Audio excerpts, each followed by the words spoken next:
Behind me are both the trampolines. To the left, we have the 15-foot upper bounce spring-based trampoline from Walmart. To your right is the SkyBound Springless trampoline. I got this sent to me about a week ago, and we're not that close. So hopefully this video will give you guys the answers you need, whether you're a pro, beginner, the kids, or the dad that has to build it all. Now let's go over the specs and materials used on the trampoline and give them their ratings. Both frames consist of galvanized steel with rust and weather-resistant coatings.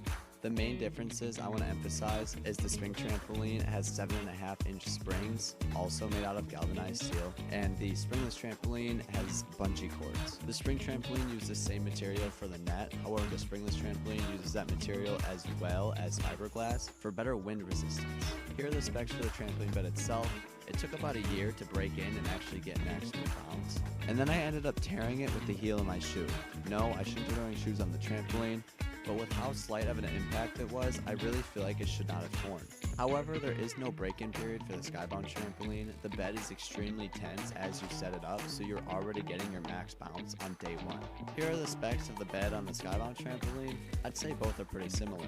One of the biggest differences I want to touch on is the difference in height of the frames. For the spring trampoline, the frame goes all the way up to my hips. As for the springless trampoline, the frame only gets up to my quads. That makes it a lot easier and safer for children to climb into, and you still don't sacrifice on any bounce doing so. So I'm going to rate the spring trampoline a 3.5 star rating, and for the springless trampoline, I'm going to give it a 4.5 stars. It uses all the same materials, if anything, they're better, and the difference in height is very impressive as well as a game changer. And since we've touched on the topic of safety, let's just go ahead and get right into it. Both nets were attached to the trampoline bed to prevent you from slipping into the springs regardless, so if the nets are on, you won't be hitting the springs at all. Here's the safety scorecard ratings on both the trampolines.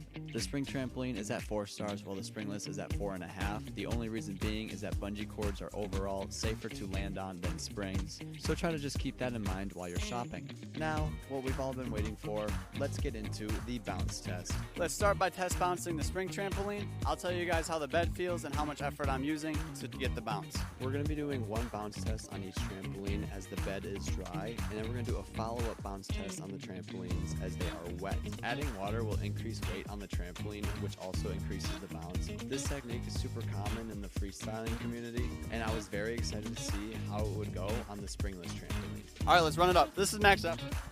Probably getting about 5 feet high from feet to trampoline. It's honestly not bad. My legs are tired already. Whew.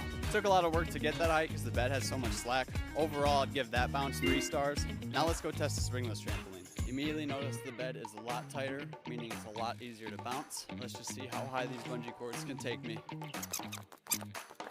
That was good. So that was a lot less effort for about the same amount of bounce. And for that, I'll give the springless trampoline a 4 out of 5 stars for the dry bounce. But now let's get them wet.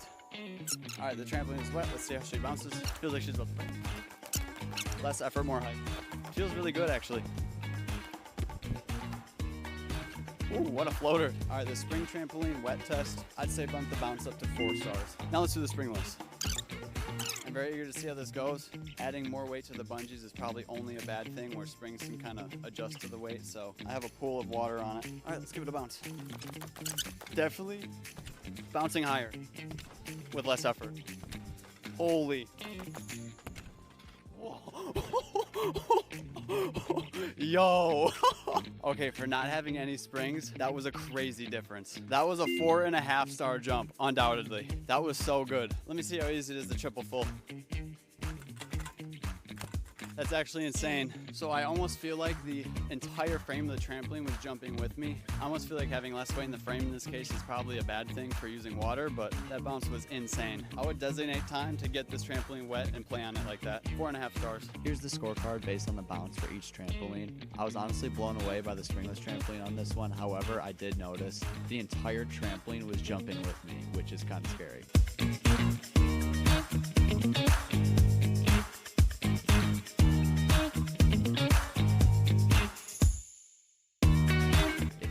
Getting this for your children, you should be getting the SkyBound Springless trampoline. If you're a beginner freestyle trampolinist and you're getting your first trampoline, either of these trampolines will do you just fine. The prices between these two are almost identical, and the quality is almost as identical as well. I feel like SkyBound excels in safety, but it may lack in longevity, whereas the upper bound spring trampoline will definitely lack in safety, but outlast in longevity.